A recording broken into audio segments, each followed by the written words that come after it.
Hello, everyone, and thank you for joining us today. My name is Elizabeth Strickland, and I'll be the MC for today's presentation on Charting the Cloud Landscape, Expert Insights on Security and Optimization. Today's session will be moderated by Russell Faber, Senior Strategic Account Executive. He will be joined by Paul Girardi, Chief Technology Advisor, and Raja Chaubey, Senior Solutions Engineer. Before we get started, I want to go over a few housekeeping items. This webinar is being recorded, and the recording will be sent to all registrants at the conclusion of today's presentation. If you have any questions during the webinar, please put them in the Q&A section on the right-hand side of your screen, and we will do our best to address them towards the end of today's presentation. Please note that there are supplementary materials in the attachments section on the right-hand side of your screen. And with that, I will go ahead and turn it over to you, Russ. Thank you, Elizabeth, and welcome everybody. My name is Russ Faber, and I am an account executive here at Fidelis for the last 2 years, and I've spent the last 12 plus years in cybersecurity and have experience in working with many Fortune 500 customers during my career. Raja? Yeah, my name is Raja Chaubey. I've worked in computer networking and cybersecurity combined for over 25 years. During my time at Fidelis over the past 8 years, I've worked as an escalation engineer, a technical account manager, a DevOps engineer, and currently I'm serving as a senior solutions engineer, helping organizations understand, manage, and improve security posture in multi-cloud and hybrid environments. Thank you, Raja. Paul? Yeah, I'm Paul Girardi. I'm, excited to be here with you guys. So let me tell you a little bit about myself. I've been supporting Fidelis for a very short time, so I'm new to Fidelis, but not new to Fidelis in terms of the technology. Prior to supporting Fidelis here as an advisor, I worked at AT&T for quite some time. I was responsible for our cybersecurity business there. At AT&T, I ran sales, marketing, product operations, and engineering. So I had all aspects of cybersecurity, and spent a lot of time with Fidelis and Fidelis Technologies. Was very impressed with the technologies that they developed. We had great successes there as a user, as a customer of Fidelis at AT&T, and certainly excited about being here and telling everybody about how great Fidelis is, and really dive into some of the technical challenges that it helped me solve. This is great. Thanks so much, Paul. Can you change the slide, please? So today, we see the enterprise has been undergoing digital transformation, and now they must align their business systems and processes to hybrid and multi-cloud environments, while at the same time ensuring seamless security throughout and beyond the shift. While at the same time cloud infrastructures deliver enhanced agility and reduce costs, they also provide the flexibility necessary to keep pace with rapidly changing market conditions. These dynamics and new infrastructures raise new security challenges, including hidden charges, coverage gaps, loss of visibility, and complexity. So security is really vital to digital transformation, and particularly as research shows us that 87% of organizations are in the cloud, they use 2 or more cloud service providers. So we see cyber criminals continue to develop new and more sophisticated methods. We're seeing the average cost of data breaches rising, business challenges are more complex, and industry regulations and compliance mandates are driving stricter security protocols. So integrated security and compliance has to be a must as we move forward with our cloud strategy. So this brings us to our first question. Can you talk about the cloud trends in the market today and the impact that it's having on security? Yeah, so let me jump in there, Russ. So let me tell you a little about. I go out and I meet with clients all the time, and what I'll tell you is certainly the migration to the cloud has been underway for some time. So that's not really new. There's a lot of customers going to the cloud, and it's continuing to accelerate. What we're seeing sort of big in the market is really around sort of the multi-cloud or hybrid cloud or types of technologies. So how do I do that? So I saw applications and workloads moving to the cloud. Now it's how do I have multiple clouds support a single workload or one application. And so that's where the focus is right now. What I'd say is that from a security perspective, that does introduce all kinds of interesting security challenges that need to get solved. And so as a security professional, to me, it's an exciting time, right? You're jumping in on this new tech, and you're seeing some great migrations happening and some interesting problems to go solve. And so that's kind of a big item there. What I'd say is that most customers that I talk about is security is the number one concern as it relates to cloud. And so visibility is a big deal. How can I, you got to be able to trust your cloud provider, but you got to be able to verify it too. So having great visibility is really important. And so that's at least some of the cloud trends I've seen today. Yeah, I mean, I would definitely agree with with a lot of what you said there, Paul. Especially around the shared responsibility model. I think people have challenges around understanding, where their part and their responsibility is, and where is the provider's responsibility. Being able to get that clear line of delineation to help really understand, what do I need to protect? What's my responsibility? Where does it start? Where does it end? And what exactly will the provider do for us? At the end of the day, we're responsible for our own security. So we need to make sure we understand what those points of delineation are. Right. Yeah, so shifting a little bit, let's talk a little bit about the challenges that exist in securing data in the cloud. Yeah, I would say that many of our customers that we see and that we're working with are struggling with, a lack of visibility and control of their cloud resources. As you guys have mentioned already, I mean, they're working on initiatives around digital transformation. They're starting to migrate, and in many cases, they've been in this process of migrating, some or all of their existing assets to the cloud. And when these projects get started and they get underway, I mean, they expand pretty quickly, and they run into issues. They start to have trouble with being able to keep up with the growth. And sometimes the expansion is within the same cloud provider. However, in most cases, at least two different cloud providers are used. And once they hit this point, they realize, wow, there's a need here to really be able to understand, what resources and assets I have and how they're in use across, varying multiple cloud providers, and also be able to understand their security posture.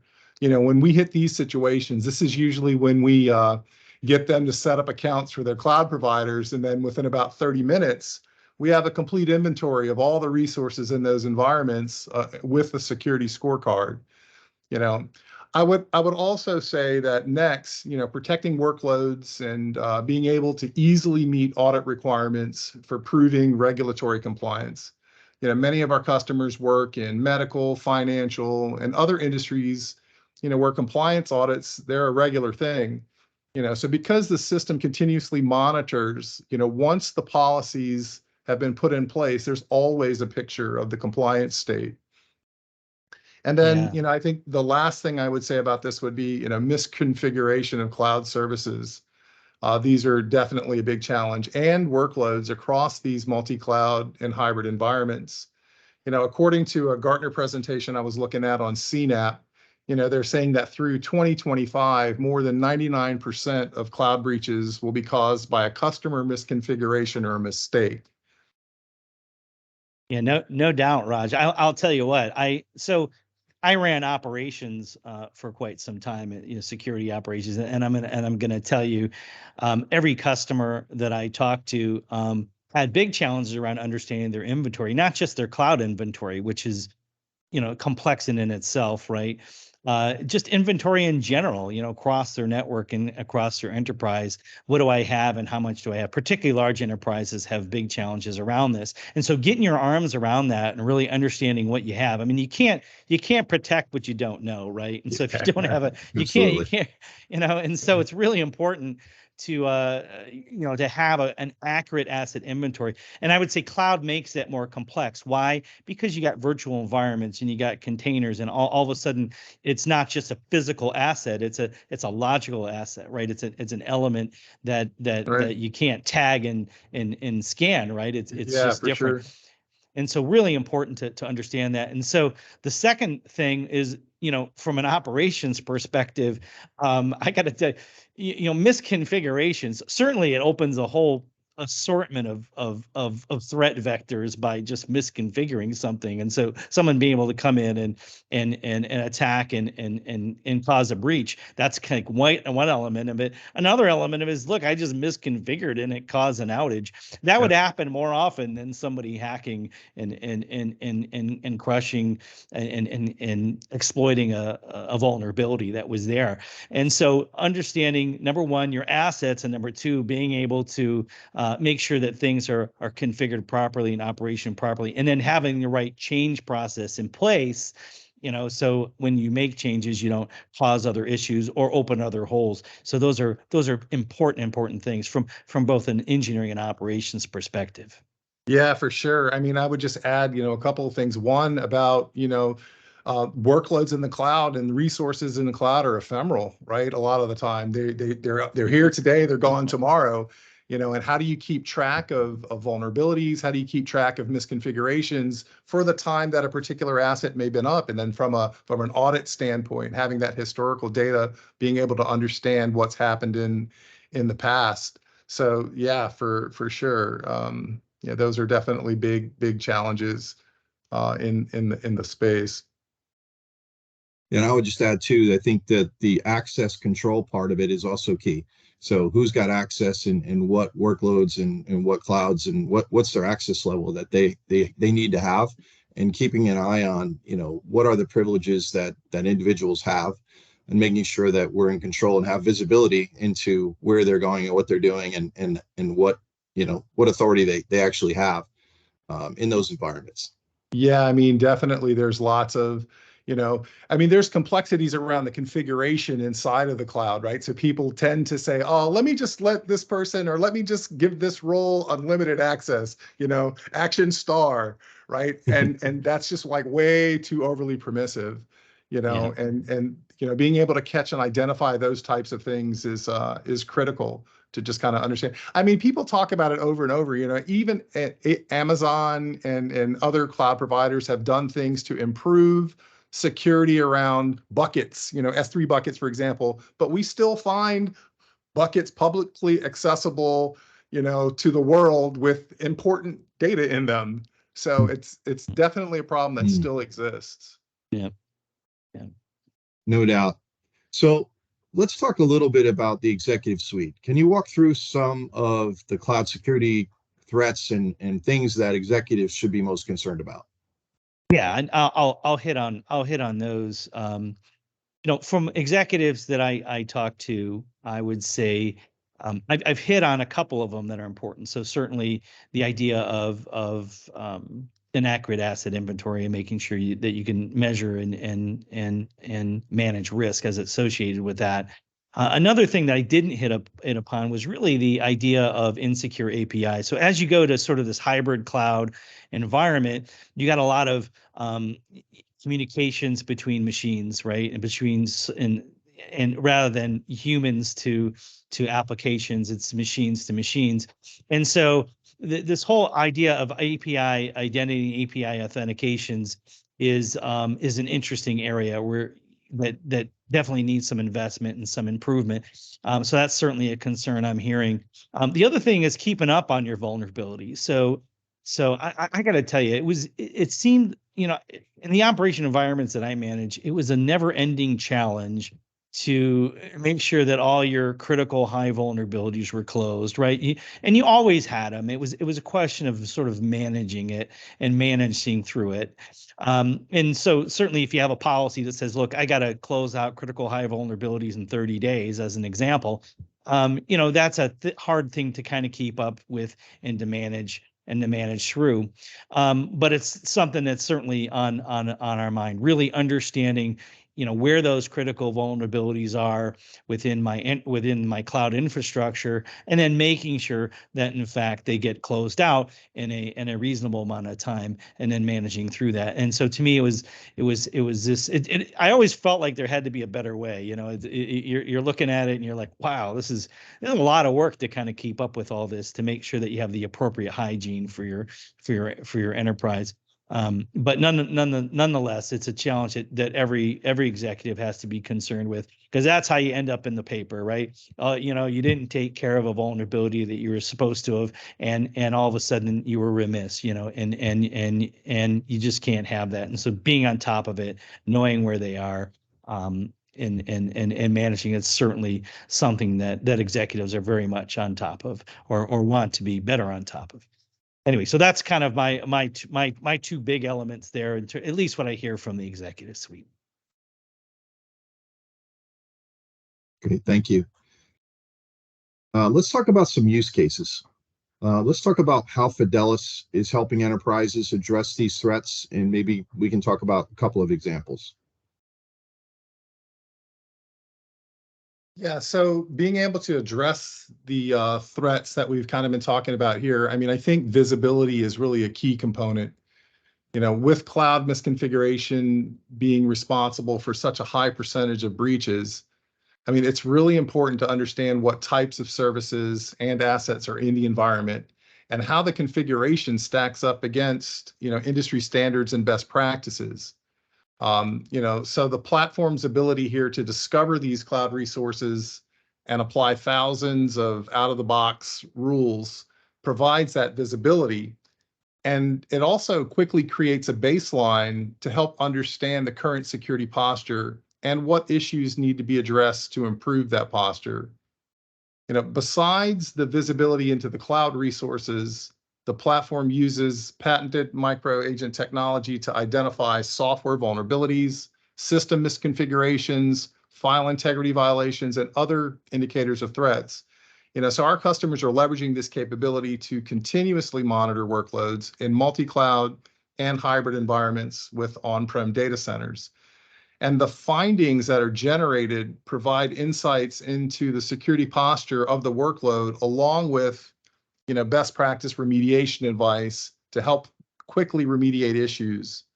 The system also generates a significant amount of data that's easily operationalized through group configuration. And this allows distribution of issues and events to the proper system owners, right? So I think Paul was talking a little bit about keeping up with all of this stuff. This is really helping to organize that data in a meaningful way by criticality, right? Making sure that the right people get the right information to determine which issues need to be fixed first. Customers can also, they leverage simple integrations with third-party applications like Jira, ServiceNow, and SIMS for, ticket generation and tracking and additional analytics. So in a nutshell, the platform is easy to use, provides scalable, unified security and compliance for public, private, hybrid, and multi-cloud environments. Yeah, so Raj, I gotta tell you, Halo is a powerful tool. Obviously, there's some really great capabilities there that really solve many of the challenges that we were talking about. My 2 cents on this thing would be, look, I've seen the tool. The tool's powerful. It really addresses a lot of the challenges we talked about, and it seems like it's just something you just ought to try, right? An implementation. You can do a small implementation, try it out, see how it fits within the enterprise. And to me, I would encourage people to do that. That's for me. Look, when I manage big operations, there's always people coming to me with different tools and different things to try. To me, it's about trying and testing different things and seeing what addresses your challenge the most. And so to me, I would suggest people try Halo and get a good sense of the value that it brings. Yeah, I would just add that just one customer example that comes to mind is a very large Fortune 100 customer who uses Fidelis Cloud Passage Halo, and they use it to drive greater levels of granularity into identifying not only the vulnerabilities and building new capabilities that enables them to really maintain a strong security posture. And what we have with Halo enables them to deploy a lightweight micro agent into their environment. And for them, 150,000 plus servers, about 15,000 container hosts that they're deploying this into, and probably more now. And then, using very little resources and automation behind it with an API deployment method. And they're able to really automate and empower their cybersecurity team to not only follow CIS benchmarks, but to map it to their own internal compliance frameworks. And I think that makes that deployment very powerful for them. And they've had a lot of success with it over the last few years. Yeah, definitely. And other customers have taken the same platform to do similar exercises and similar implementations in their environment around the customizations for the workload protection, right? Being able to meet specific requirements, not only, PCI, HIPAA, and things like that, but, maybe you have specific requirements that you need to meet. It's easy to customize these policies to do those types of things. Are there other relevant Cloud Passage Halo features that kind of fall into that cloud native application protection platform segment that you can talk about at all? Yeah, I mean, there's the vulnerability management, there's file integrity monitoring, there's configuration security monitoring. So a lot of visibility into workloads and what's happening on the workload, not only from a compliance perspective, but also visibility into what's happening on the workload from a indicator of threat standpoint through log-based intrusion detection. So a lot of different capabilities in the agent itself. No, that's great. I really appreciate it. I don't have any other further questions. Any other go back comments that you guys might have to share today before we go to Q&A? Just a couple things, as we talked about, the big challenge is in where agencies or customers are going is really in sort of this hybrid cloud environment. I really think having good visibility assets and configuration is paramount in being able to do that. It's a huge gap particularly across platforms, both public and private cloud, to have sort of another suite of tools like Halo to help shore up that gap, I think is fantastic. So I just wanted another plug, but as a user of these tools, as in my prior life, I had very good experiences and certainly encourage people to give it a go. Yeah, I mean, I would throw one other thought in there around the visibility and the protection in the on-prem environment. I mean, we talk a lot about cloud and data transformation, and there's this huge push in migration for moving to the cloud. But many and most of the organizations that we work with, they still have a significant on-prem deployment. How do you continue to manage that as well and get visibility in a single platform for both your cloud and your on-prem assets? So having all of those data points and collecting that data around what the state of or the posture of my environment looks like, regardless of whether it's in the cloud or not, I think is also a big factor, something to really consider. No, absolutely. I agree with that. And with that, I really want to thank you for attending our presentation and conversation that we've had today, and turn it back over to Elizabeth to go to Q&A. Wonderful. Thank you guys for such a great conversation. I appreciate all your insights today, and Russ for leading us through discussion. As he mentioned, we will now take this time to move into Q&A. So if anyone in our audience has a question, feel free to pop that in the chat and we'll go through those answers right now.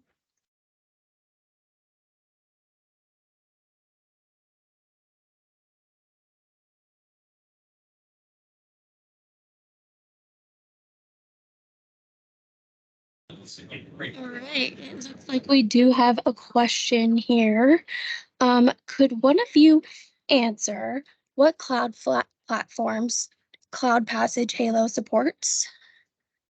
Sure, I can take that. So Cloud Passage integrates with popular cloud platforms and services like AWS, Azure, Google Cloud.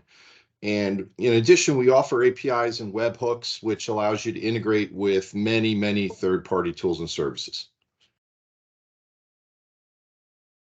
Awesome. Thank you, Russ. And can you discuss some of the key security features of Cloud Passage Halo? Yeah, I can take that one, Elizabeth. So some of the some of the key security features are around visibility and inventory management. So being able to kind of collect, all these assets that you have that may be dispersed across multiple cloud providers, and being able to pull that all into a single pane of glass, and aggregate the data that's being collected from each of those different providers into this one place, so you can exercise, visibility and policy against all of those different types of data from the different providers, as well as vulnerability management, being able to do that kind of analysis and understand the vulnerabilities, again, regardless of where they may be.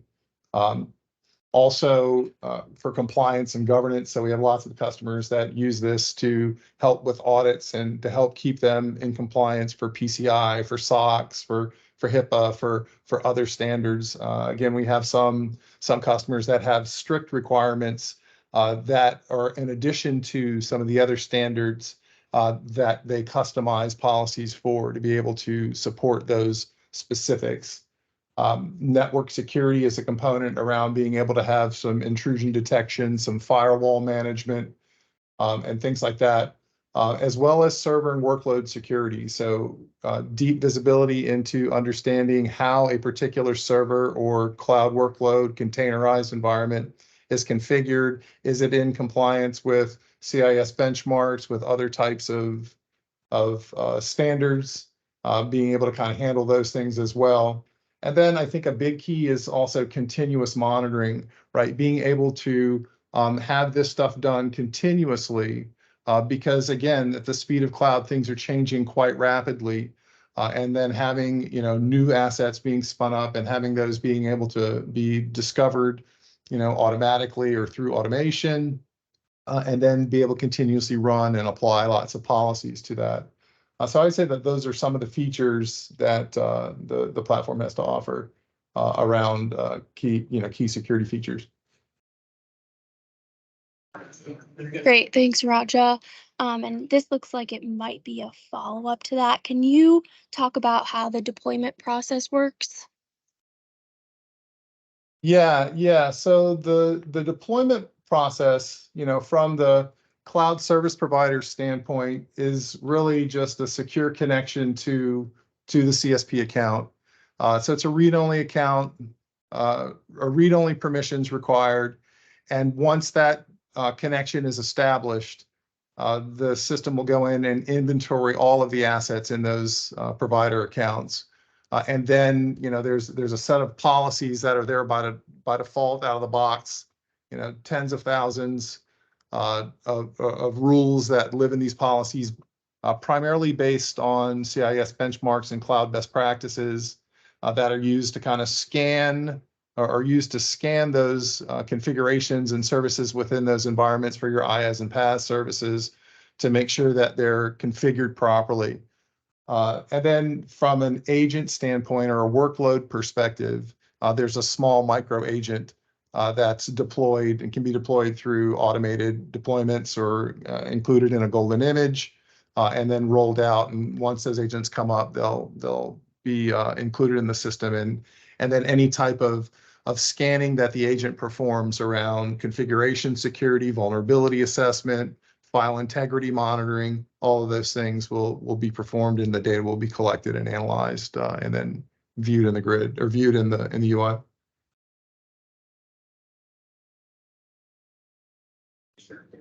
Right. And I think this question could really go to any of you, but can you tell me what you see as the benefits of using a CNAPP? Maybe Paul, you might want to add to this. Yeah, sure.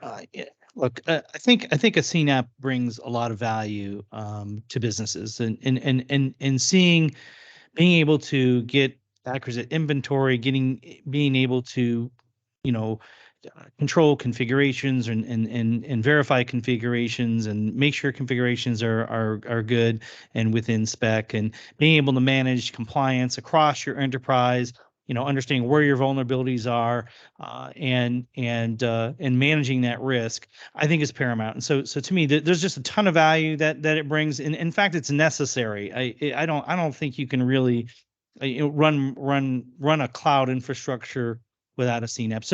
So that's my 2 cents and you know what I've learned through my experience.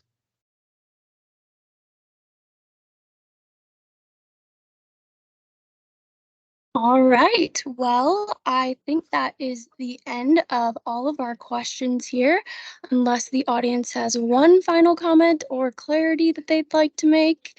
We can go ahead and wrap up for the day. So thank you everybody for joining us. We appreciate your time, and we will be sending out the recording to everyone that's registered after this event. And that will conclude today. So thank you, and I hope you all have a great rest of your day.